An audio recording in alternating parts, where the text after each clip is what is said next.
The bullet tore through Diego's shoulder at 11:47 p.m., and he didn't make a sound. He simply pushed Isabella Romano behind the marble pillar, raised his gun with his left hand, and fired 3 times into the darkness. 2 bodies dropped. The third shooter kept coming. Diego took another bullet to the ribs, stumbled, but stayed on his feet. Isabella screamed his name. He turned to look at her, blood spreading across his white shirt like spilled wine. And in that moment, she knew she loved him. That realization would cost them everything. But we're getting ahead of ourselves. Before we dive deeper into this story of forbidden love, betrayal, and bloodshed, hit that subscribe button and turn on notifications so you never miss our next intense story. Drop a like if you're ready for a tale that'll keep you on the edge of your seat. Now, let's go back to where it all began. 6 months earlier, Isabella Romano sat in the back of a bulletproof Mercedes, staring at the rain-streaked window as her father's voice droned on about responsibility, family, and the importance of the Vitelli alliance. She was 23 years old and had never made a single decision about her own life. "Are you listening to me, Isabella?" Carmine Romano's voice cut through her thoughts like a knife. "Yes, Papa," she lied, her fingers twisting the emerald ring on her right hand. The ring had belonged to her grandmother, one of the few things in her life she'd actually chosen to wear. "The engagement party is in 2 weeks. Marco Vitelli is a good match. His family's territory complements ours. Together, we'll control the entire eastern seaboard." Carmine leaned forward, his cologne overwhelming in the confined space. "This marriage secures our future." "My future," Isabella said quietly. "Or yours?" Carmine's jaw tightened. For a moment, Isabella thought he might strike her. Instead, he turned to the man in the front passenger seat.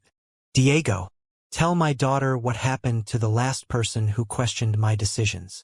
Diego Castellano didn't turn around. His voice was measured, professional. "Respectfully, sir, I don't think that's appropriate." Isabella's eyes widened. No one contradicted her father, ever. Carmine studied Diego for a long moment, then laughed. "You see, Isabella, this is loyalty. This is respect. Diego understands what it means to be part of this family." He tapped the driver's shoulder. "Take us home." That night, Isabella couldn't sleep.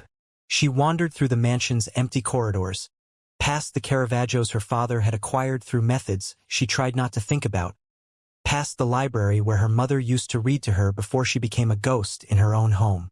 She ended up in the garden, where the fountain's constant murmur almost drowned out the sound of her thoughts. "You shouldn't be out here alone."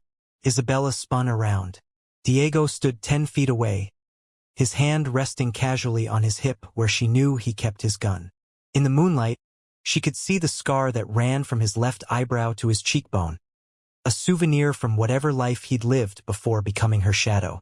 "I'm not alone," Isabella said. "You're here. You're always here. That's my job."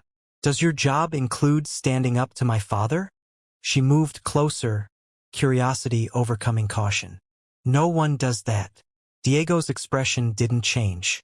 "Your father values honesty from his people, within limits." "And what are those limits?" "The ones that keep everyone alive, Miss Romano." "Isabella," she corrected. "We've been doing this dance for 2 years. You can call me Isabella." "That wouldn't be appropriate." She laughed, a sound sharp with frustration. "Nothing about my life is appropriate. I studied art history in Paris. Do you know what I wanted to do? Restore paintings in museums. Work with my hands. Create something beautiful." She gestured at the mansion behind them.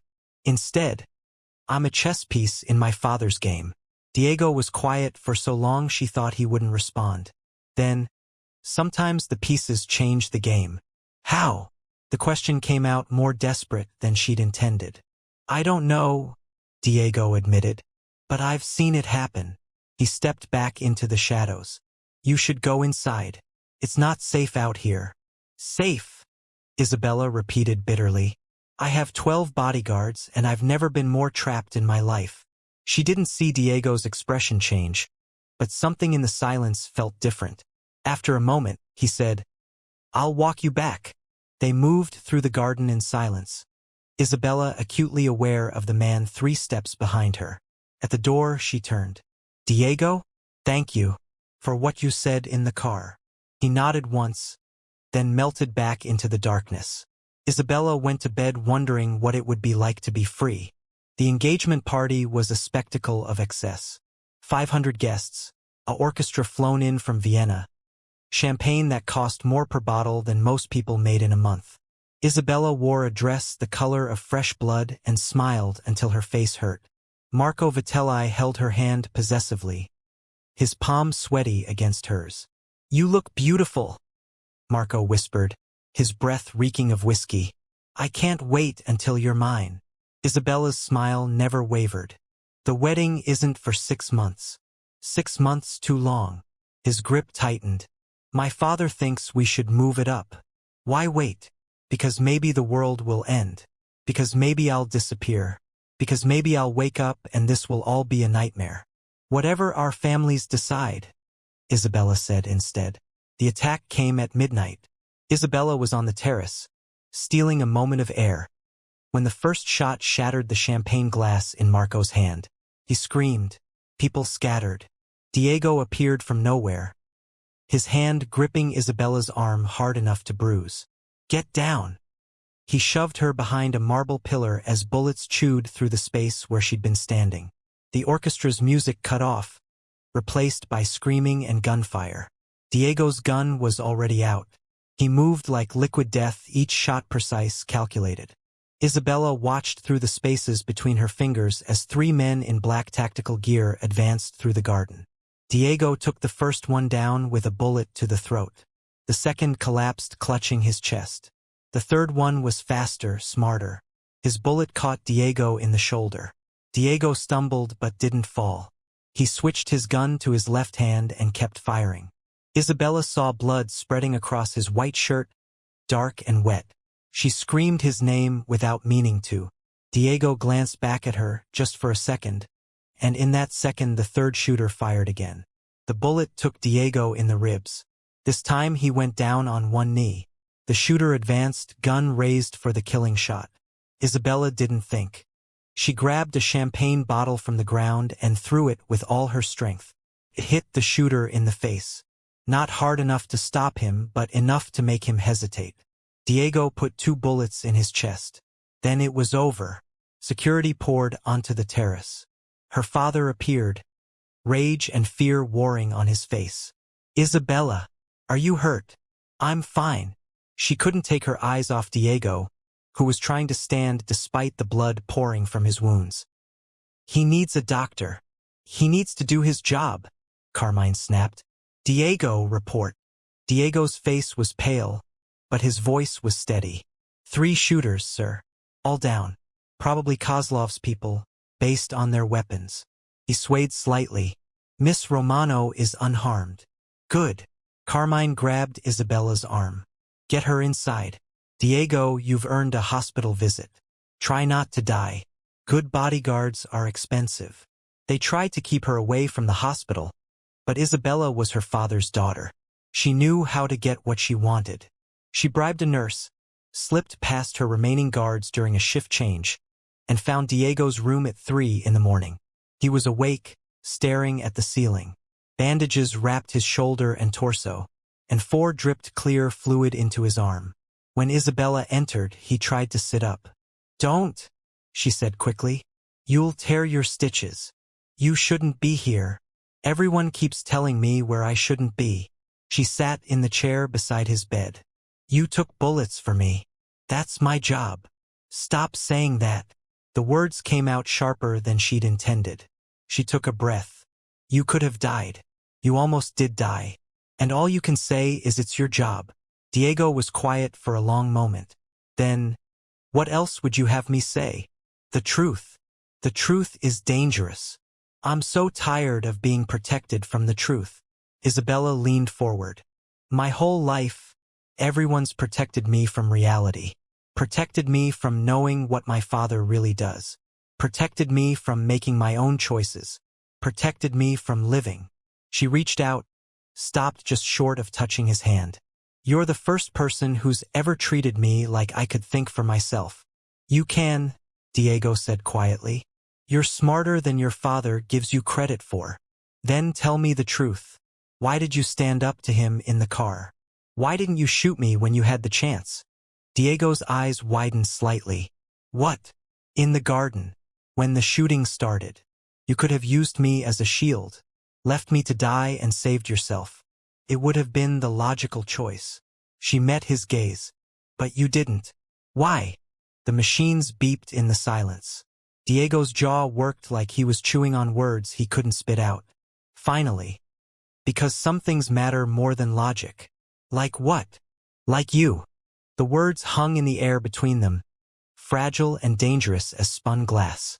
Isabella felt her heart hammering against her ribs.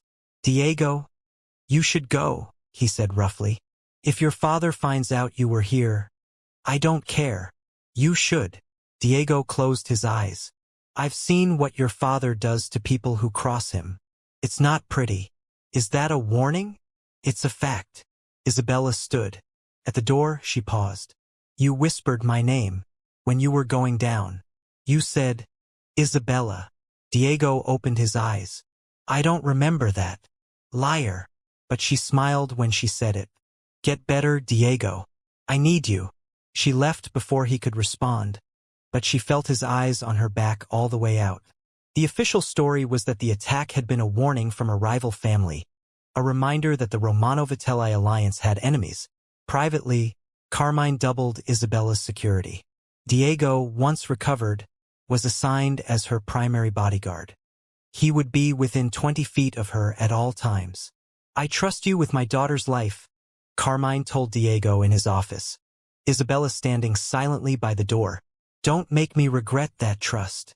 No, sir, Diego said. Good. Carmine poured himself a scotch. The wedding is moved up. 3 months from now. Security will be tighter than Fort Knox. He looked at Isabella. No more wandering off alone. No more adventures. Until you're married and living with the Vitellis, Diego is your shadow. 3 months.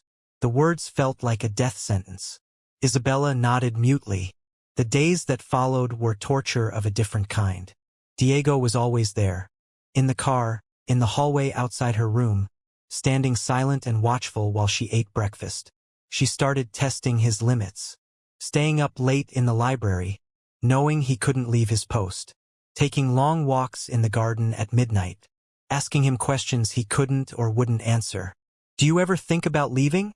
She asked one night, 2 weeks after the attack. They were in the garden again, her favorite escape. Leaving what? This life. The violence. The loyalty to men who see you as a tool. Diego was quiet for a long time. I tried leaving once. It didn't take. What happened? My sister was killed. Wrong place, wrong time. Caught in crossfire between 2 families. His voice was flat, emotionless. I was in the army halfway around the world. By the time I got home, she was already buried. I'm sorry, Isabella whispered. After that, I figured if I couldn't save her, maybe I could save someone else. He looked at her directly for the first time. That's why I do this job. Not for your father. Not for the money. Because maybe if I can keep one more person safe, it'll balance the scales a little. Isabella felt tears burning her eyes. You can't save everyone. I can try. She moved closer, close enough to see the pulse beating in his throat. And what about saving yourself? I'm not worth saving. That's not true. The words came out fierce. You're worth more than all of them. My father, Marco, all the men who think violence makes them strong. You're worth... Don't. Diego stepped back. Please don't finish that sentence. Why not? Because I can't unhear it. And I need to be able to do my job. What if I don't want you to just do your job? The question hung between them like a lit fuse. What if I want more? Diego's expression was anguished. You're engaged. You're my boss's daughter.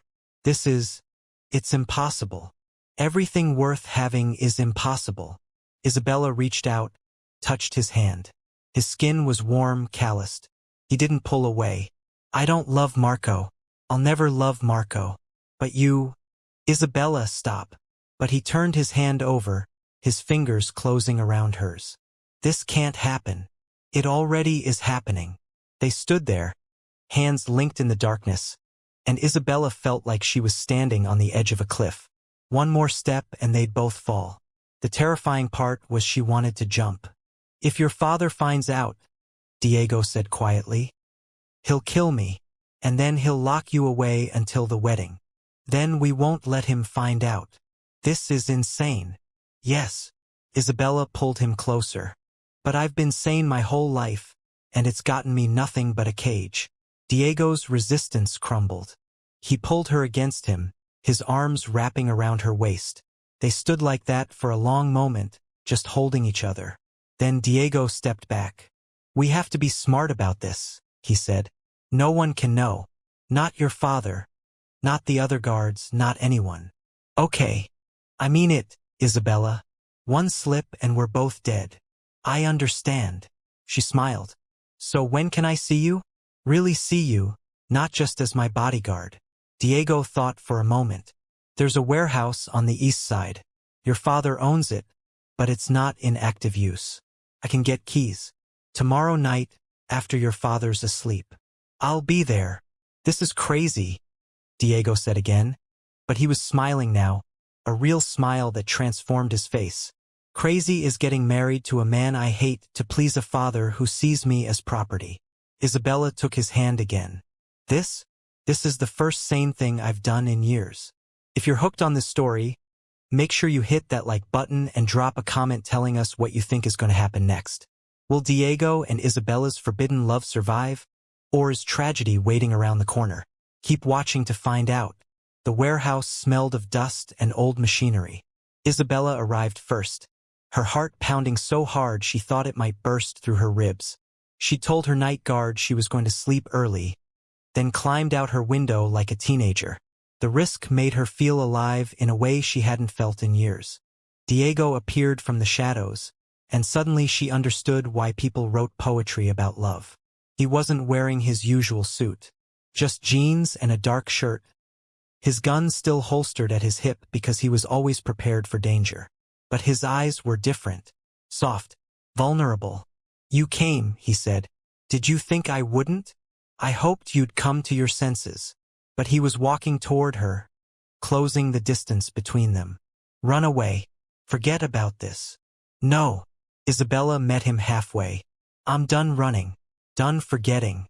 Done being what everyone else wants me to be. They came together like a storm, all the tension of the past weeks exploding into desperate need.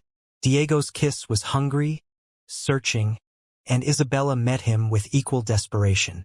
They broke apart, breathing hard. We can't stay here, Diego said. Too exposed. Then where? He led her to a small office in the back of the warehouse. Someone had set up a makeshift apartment, a bed, a hot plate, some books. I've been staying here sometimes, when I need space from your father's compound. It's perfect. Isabella looked around. It's real. They talked for hours. Diego told her about his childhood in Brooklyn, his sister Maria who'd wanted to be a dancer, his time in the army. Isabella told him about Paris, about the paintings she loved, about the person she wanted to be if she ever got the chance. I want to show you something, Diego said around midnight. He pulled out a battered notebook. After Maria died, I started writing, just to process everything. It's not good, but... Isabella took the notebook gently. Inside were poems, scattered thoughts, observations about life and death and meaning. They were raw, unpolished, and beautiful. These are incredible, she whispered. They're just words. Words are everything. She looked up at him. You see the world differently than the others. You're not just violence and loyalty. You're alive. I'm alive when I'm with you, Diego admitted. The rest of the time, I'm just going through the motions. They made love that night on the small bed. Two people reaching for something real in a world built on lies. Afterward, Isabella lay with her head on Diego's chest, listening to his heartbeat. We should run, she said. Just disappear. I have money hidden away. We could go to South America, Europe, anywhere. Your father would find us. Maybe, maybe not. Diego stroked her hair. Even if we got away, you'd be giving up everything. Your family, your home, any chance of a normal life. My family sees me as a bargaining chip. That house is a prison. And normal, she laughed. Normal is marrying Marco and spending the rest of my life pretending to be happy while he cheats on me and my father pulls the strings. If that's normal, I want no part of it. What about after? Diego's voice was serious. After the running, after the hiding. What happens when you realize you traded a mansion for a motel room? When you miss your mother, your home, everything you knew? Isabella pushed herself up to look at him. Do you want to know what I'll miss? Nothing. Because none of it was ever really mine. She touched his face. This is mine. You are mine. And I'm not giving that up. Diego pulled her down for another kiss. Then we run. But we do it smart. After the wedding. What? Think about it. If we disappear now, your father will know immediately. He'll hunt us with everything he has. Diego's strategic mind was working. But if we wait until the wedding day, until everyone's distracted, we have a chance. I've been gathering evidence against your father for months. Insurance. If we run, I threaten to release it. He can't chase us without risking everything. You've been planning this? Since the night at the hospital. Since you asked me why I didn't let you die. Diego's smile was sad. I knew I was doomed the moment you walked into that room. Isabella felt tears on her cheeks. 3 months. I have to pretend to be the dutiful daughter for 3 more months. We've waited this long. We can wait a little longer. Diego wiped her tears away. And in the meantime, we have this place. We have these stolen hours. Promise me something, Isabella said. Promise me that when we run, we never look back. I promise. They spent every stolen moment they could at the warehouse. Isabella became an expert at deception. Slipping away during dress fittings, during wedding planning sessions, during the endless meetings about flower arrangements and seating charts. Diego was always waiting. They learned each other slowly, carefully. Diego taught her to shoot, to defend herself, preparing her for the life they'd have on the run. Isabella taught him about art, about beauty, about all the things worth living for beyond survival. Look at this, she said one night, showing him a book on Renaissance paintings. Caravaggio used light and shadow to tell stories. The darkness makes the light more beautiful. Like us, Diego said. Surrounded by darkness, but still finding light. Exactly. But shadows were closing in. Marco was growing suspicious. He cornered Isabella at a family dinner, his eyes hard. You're different, he said. Distant. Are you having second thoughts? Of course not. Isabella lied smoothly. I'm just overwhelmed with all the planning. You better not be playing games with me. Marco's grip on her arm was bruising. You're mine. The contract's signed. In 3 months, you'll be my wife, and then we'll see how distant you are. Isabella pulled away. Don't touch me like that. I'll touch you however I want. Your family property. Diego materialized at Isabella's side. Miss Romano looks uncomfortable. Perhaps you should give her some space. Marco's face flushed red. This is between me and my fiancé. She asked you to let go. Diego's voice was calm, but there was steel underneath. I'd recommend listening. For a moment, Isabella thought Marco would throw a punch. Instead, he sneered. Still hiding behind the bodyguards. Isabella? That's going to change after the wedding. I won't tolerate a wife who can't follow simple commands. He stalked away. Isabella was shaking.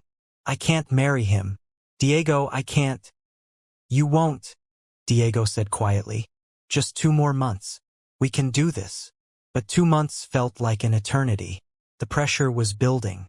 Carmine noticed his daughter's distraction and blamed it on wedding jitters. Marco grew more possessive, more controlling. And Isabella felt like she was suffocating. The break came 1 week before the wedding. Isabella was in the garden, their garden, when Marco found her. He was drunk, stumbling, his eyes red. I know, he slurred. Isabella's heart stopped. Know what? About you and the bodyguard. Marco grabbed her arm, yanking her close. His breath was pure alcohol. You think I'm stupid? I've seen the way you look at him. The way he looks at you. You're drunk. You're not making sense. I'm making perfect sense. Marco shook her hard enough to hurt. You're screwing him, aren't you? My fiancée is spreading her legs for the help. Isabella slapped him. Don't you dare. Marco backhanded her. The blow snapped her head to the side. She tasted blood. And then Diego was there, moving faster than should be possible. His fist connecting with Marco's jaw. Marco went down hard.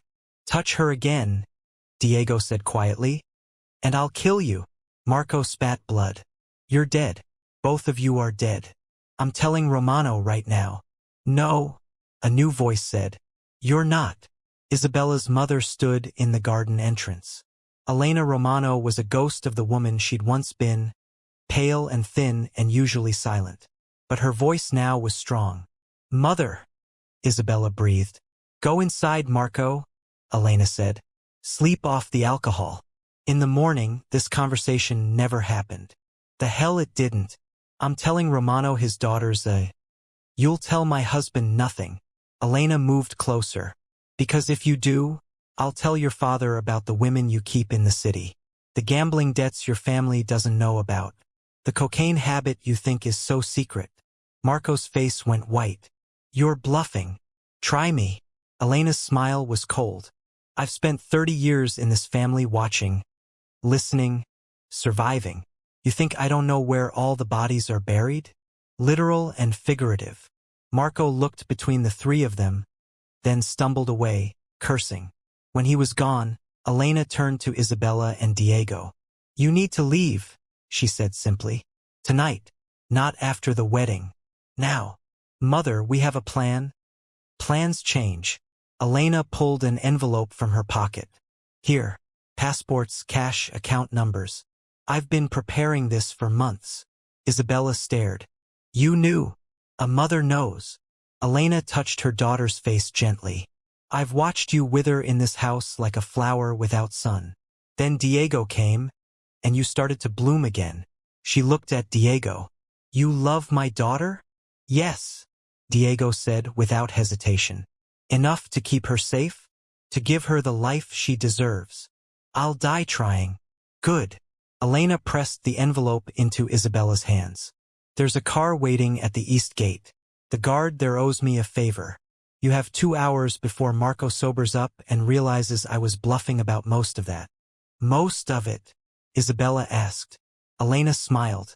The part about watching and listening for 30 years was true. The part about having evidence on Marco was wishful thinking. But he's too drunk and too stupid to call my bluff tonight. Isabella hugged her mother fiercely. Come with us. No, darling. This is your escape, not mine. Besides, someone needs to stay and manage your father. Elena pulled back, tears in her eyes. Be happy. That's all I've ever wanted for you. But Papa will. Your father will rage and threaten and eventually move on. He's a businessman first. He'll find another alliance, another deal. Elena turned to Diego. There's one more thing in that envelope. A flash drive. Evidence against Carmine. Insurance. If he comes after you, threaten to release it. He'll back down. Diego nodded. Thank you. Thank you for giving me my daughter back. Even if only for a moment. Elena kissed Isabella's forehead. Now go. And don't look back. They ran. Through the east gate, past the bribed guard, into a nondescript sedan. Diego drove while Isabella changed in the back seat, trading her designer dress for jeans and a hoodie her mother had somehow procured. As they hit the highway, leaving the city behind, Isabella felt something she hadn't felt in years. Freedom. Before we continue with their escape, let's take a moment. If this story is keeping you on the edge of your seat, smash that subscribe button and hit the notification bell. Drop a comment below telling us, do you think they'll actually make it? And don't forget to like this video to help us bring you more intense stories like this one. They drove through the night, switching cars twice using contacts Diego had cultivated. By dawn, they were 300 miles away, in a motel that rented rooms by the hour and didn't ask questions. Isabella collapsed on the bed, adrenaline finally wearing off. We did it. We actually did it. Diego was checking the locks, the windows, planning their next move. We're not safe yet. Marco will have called your father by now. Let him call. Isabella sat up. Diego, we're free. For now. But Diego sat beside her, pulling her close. Your mother gave us a gift. We can't waste it. They slept for a few hours. Then Diego woke her. We need to keep moving.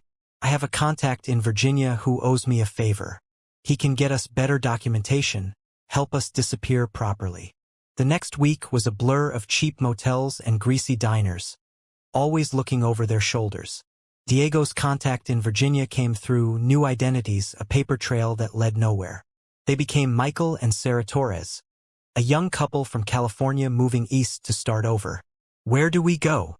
Isabella asked one night, studying a map. Anywhere you want, Diego said. We have enough money to disappear properly. South America, Europe, Asia. Your choice. Isabella thought about it. Somewhere quiet. Somewhere we can be normal. They ended up in a small coastal town in Argentina, where the ocean crashed against white cliffs and tourists came but never stayed long. Diego got a job as a security consultant.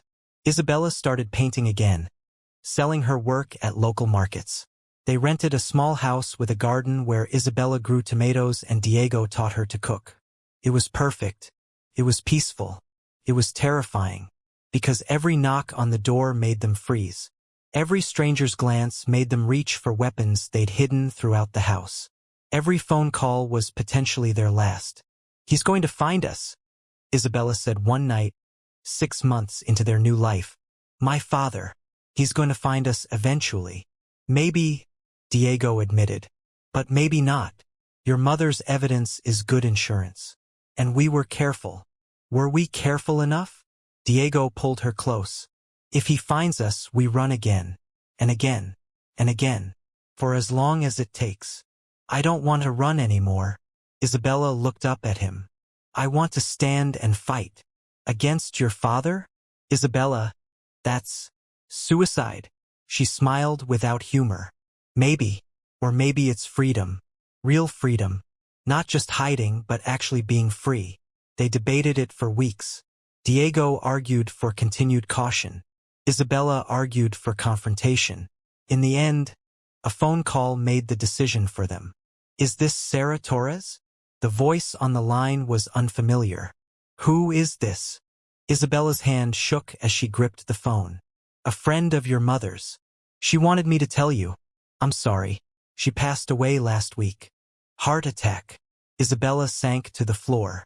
Diego took the phone from her nerveless fingers, got the details, then held her while she sobbed. Elena Romano had been 53 years old. There would be no funeral her daughter could attend. No goodbye. No last words. I have to go back, Isabella said when she could speak again. Just for a day. I have to say goodbye. That's exactly what your father will expect, Diego warned. It's a trap. I don't care. She saved us. She gave us everything. I won't let her go into the ground without acknowledging that. They argued. Diego tried every logical argument. But Isabella was immovable. In the end, he did the only thing he could. He went with her. They flew back under their real names, not bothering to hide. If Carmine was watching, and he definitely was, he'd know the moment they landed. They had maybe 24 hours. The funeral was small, private. Just family. Isabella stood at the back of the church, hood pulled up, Diego at her side. She watched her father cry, watched him play the grieving widower, and felt nothing but contempt. Let's go, Diego whispered. You've paid your respects. But as they turned to leave, Carmine Romano stood from his pew and looked directly at them. His face showed no surprise. He'd known they were there all along. Follow me, Isabella said suddenly. I have an idea. Isabella, trust me. They didn't run. They walked straight to her father's limousine, where he stood waiting. Carmine's guards moved to intercept, but he waved them off. Isabella, Carmine said. His voice was tired. You came. She was my mother. She was. Carmine looked older, smaller somehow. She loved you very much. I know. She proved it. Isabella straightened her shoulders. I'm not here to beg for forgiveness or to ask permission to live my life. I'm here to tell you it's over. Diego and I are together. We're happy. And we're not running anymore. Carmine's eyes were cold. You think you can just walk away from this family? I already did. Isabella pulled out the flash drive her mother had given them. This contains evidence of every illegal activity you've engaged in for the past 15 years. Bank records, shipping manifests, names, dates. Everything the FBI would need to put you away for life. So you're threatening me? Carmine's hand moved toward his jacket. Diego's gun was out faster. Don't. The guards raised their weapons. Diego didn't flinch. Isabella continued like they weren't seconds from a bloodbath. I'm not threatening you, Papa. I'm negotiating. You let us go. Really let us go, no hunting, no revenge. And this evidence never sees the light of day. You can keep your empire, your legacy, your precious Romano name. And if I refuse, then everyone loses. Isabella's voice was steady. You go to prison. Your empire crumbles. And I spend the rest of my life testifying against you. Is your pride really worth all that? Father and daughter stared at each other. The guards were tense, fingers on triggers. Diego's aim never wavered from Carmine's heart. The moment stretched like pulled taffy. Finally, Carmine laughed. It was bitter, exhausted sound. You really are my daughter. Ruthless when you need to be. I learned from the best. Your mother would be proud. Carmine's face twisted. She planned this, didn't she? The evidence, the timing. She was always 3 steps ahead. She wanted me to be free. She gave everything for that. Carmine was quiet for a long moment. Then he nodded. You have 48 hours to disappear. After that, I can't guarantee what Marco or the Vitellais might do. They lost a valuable alliance because of you. I can handle Marco, Diego said. I'm sure you can. Carmine looked at him properly for the first time. You were a good soldier. Loyal. I respected that. His gaze shifted back to Isabella. Take care of my daughter. Because if anything happens to her, evidence or no evidence, I will burn your world to ashes. Understood, Diego said. Isabella felt tears threatening. Papa, go. Carmine turned away. And don't come back. As far as I'm concerned, I only had one daughter, and she died with her mother. The words were meant to hurt, and they did. But Isabella had learned to carry pain. She took Diego's hand and walked away from her father, her family, her old life. Behind them, Carmine Romano stood alone by his wife's grave. They flew back to Argentina that night. For weeks, Isabella jumped at every shadow, certain her father had changed his mind. But no one came. No threats. No hunters. Just silence. He's really letting us go, she said one morning, watching the sunrise from their small balcony. Your mother's evidence must be damning, Diego said. That's the only thing he respects, real power. No, Isabella shook her head. He loved my mother, even if he never showed it properly. Letting me go was his way of honoring her final wish. Maybe. Life settled into a new rhythm. Diego's security consulting business grew. Isabella's paintings sold well enough that she could rent a small studio in town. They made friends, real friends who knew nothing about their past. They went to dinners, to the beach, to the market on Saturdays. A year passed. Then 2. Isabella stopped looking over her shoulder. Diego's nightmares about the attack grew less frequent. They talked about the future, about maybe having children, about growing old together. Then, 3 years after they'd run, everything changed again. Isabella was at her studio, working on a commission, when Diego burst through the door. His face was pale. We need to leave. Now. What? Why? Marco found us. I just got a message from an old contact. He's flying in with a team. We have maybe 6 hours. Isabella's brush clattered to the floor. How?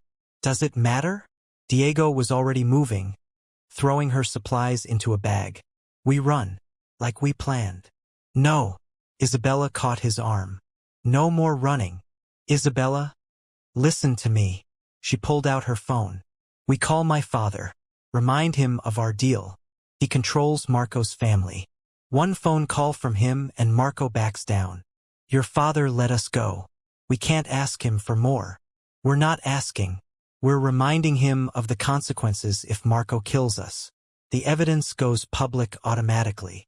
Diego considered. It's risky. Everything's risky. Isabella was already dialing. The phone rang 3 times before Carmine answered. Isabella. Papa. Marco's coming for us. He's going to break our agreement. Silence. Then, where are you? Argentina. He'll be here in 6 hours. I see. Carmine's voice was thoughtful. And you're calling to remind me of our arrangement. I'm calling to remind you that if we die, so does your empire. The evidence is programmed to release automatically if we don't check in every week. Clever. Was that pride in his voice? Like your mother. Will you help us or not? Another pause. I'll make a call. Marco will receive new orders. But Isabella, this is the last time. After this, you're on your own. I understand. Thank you, Papa. Don't thank me. Just live well. It's what she would have wanted. The line went dead. Isabella looked at Diego. He'll handle it. You're sure? I'm sure. They waited, weapons close, windows watched. 6 hours passed. Then 12. Then 24. No Marco. No attack. Instead, Diego's contact called back. Whatever you did, it worked. Marco's been recalled to New York. Word is Romano read him the riot act. You're clear. They exhaled together. Isabella started laughing, tears streaming down her face. It's really over. It's really actually over. Diego pulled her close. No more running. No more hiding. They held each other in the studio, surrounded by half-finished paintings and the smell of turpentine. And for the first time since this whole thing began, Isabella felt truly safe. Time passed. They married in a small ceremony on the beach, just the 2 of them and a local priest. No family, no guards, no danger, just 2 people choosing each other. Diego grew a beard. Isabella cut her hair short. They adopted a dog, a scraggly mutt who barked at everything. Their house filled with books and paintings and laughter. They learned to be normal, to be boring, to be happy. But peace has a price. And theirs came due on a Tuesday afternoon 5 years after they'd first run. Isabella was grocery shopping when she saw him. An old man, thin and gray, moving slowly through the produce section. She almost didn't recognize him. But then he turned, and she saw his eyes. Still sharp, still calculating, still unmistakably her father's. Papa, she breathed. Carmine Romano looked at her for a long moment. He was dying. She could see it in the way he moved, in the yellowish tint to his skin. Cancer, maybe, or something worse. Isabella. He said her name like a prayer. You look well. What are you doing here? Saying goodbye. Carmine gestured to a nearby cafe. Will you give an old man a few minutes? She should say no. Should walk away. Should protect the life she'd built. Instead, she found herself sitting across from him at a small table, coffee growing cold between them. The empire's gone, Carmine said without preamble. After your mother died, after you left, I lost the taste for it. Sold everything to the Russos, retired. He smiled bitterly. Turns out it was all meaningless without her. Papa, let me finish. He pulled out an envelope. This is for you. Money, property deeds, some jewelry that belonged to your grandmother. It's yours. No strings, no obligations. I just wanted you to have it. Isabella didn't touch the envelope. Why? Because your mother was right. About everything. About you deserving to be free. About love being more important than power. Carmine's hands shook slightly. I wasted 30 years building something that crumbled in 5. You built something in 5 years that will last forever. What did I build? A life worth living. Carmine stood, moving like every joint hurt. I won't bother you again. I just needed to see that you were happy. That she was right. Papa, wait. Isabella stood too. Are you alone? Is there anyone taking care of you? I have nurses, doctors. Money can buy comfort even at the end. He touched her face gently, and she was shocked by how frail he felt. Be happy, daughter. Raise your children better than I raised you. Break the cycle. I don't have children. Carmine smiled. You will. I can see it in your eyes. That same glow your mother had. He turned to go, then paused. Diego. He's a good man. Better than I ever was. Tell him I said that. Then he was gone, disappearing into the Argentine afternoon.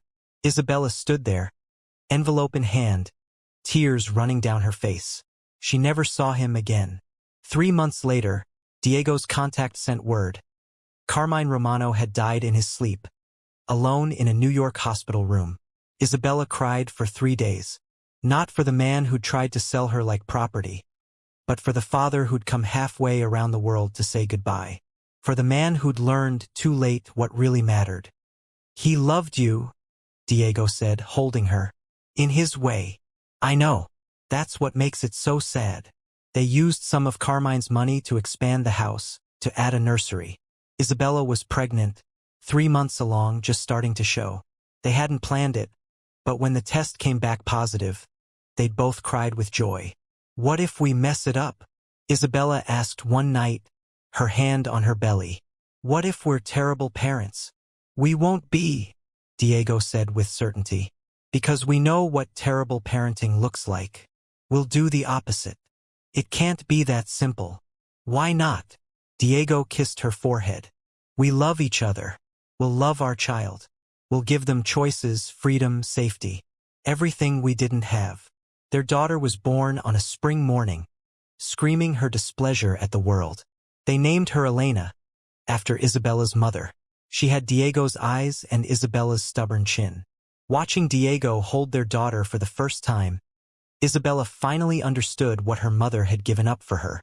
The sacrifice, the love, the willingness to fight for someone else's happiness even at the cost of your own.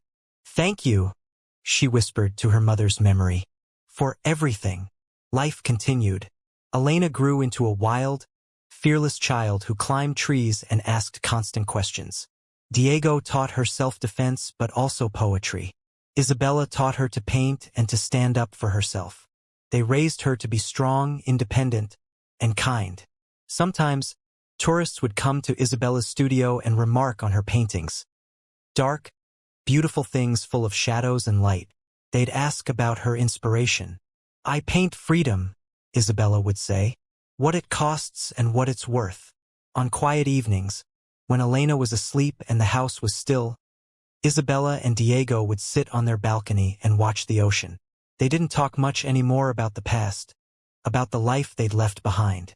It felt distant now, like something that had happened to different people. Do you regret it? Diego asked once. Everything you gave up? Isabella thought about her father's empire, about the mansion and the designer dresses and the life of luxury that could have been hers. Then she looked at her husband, at their small house, at the toys scattered across the floor. I didn't give up everything, she said. I gave up nothing, because none of that was real. This is real. You are real. Elena is real. We're real. Diego pulled her close. I love you. I know. I've always known. She smiled. From that first night in the garden, when you told me pieces could change the game, you changed mine. We changed each other's. They sat in comfortable silence. Two people who'd fought for their happiness and won. The ocean crashed against the cliffs below, constant and eternal. Somewhere in the house, Elena stirred in her sleep. Tomorrow, they'd wake up and live another day of their hard-won ordinary life. It wasn't the fairy tale Isabella had dreamed of as a girl. It was better, because it was real, earned through blood and sacrifice and love. They'd fought for it, fled for it, nearly died for it. And in the end, they'd won. Not because they were stronger than Carmine Romano. Not because they were smarter or richer or more powerful. But because they'd been willing to risk everything for something that mattered. Love, freedom, choice. In the end, that made all the difference.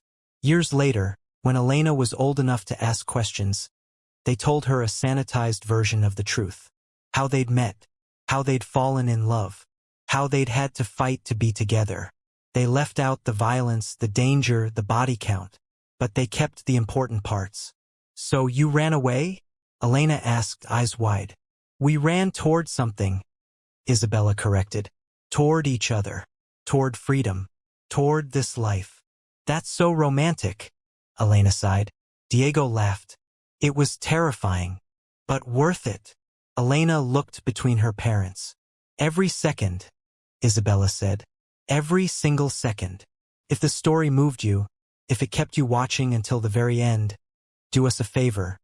Hit that subscribe button so you never miss another incredible story. Drop a like to show your support, and leave a comment telling us what you thought. Did Isabella and Diego's love story give you hope? Do you believe in fighting for what you want? Let us know below. And remember, sometimes the most powerful thing you can do is choose yourself. Thank you for watching, and we'll see you in the next story.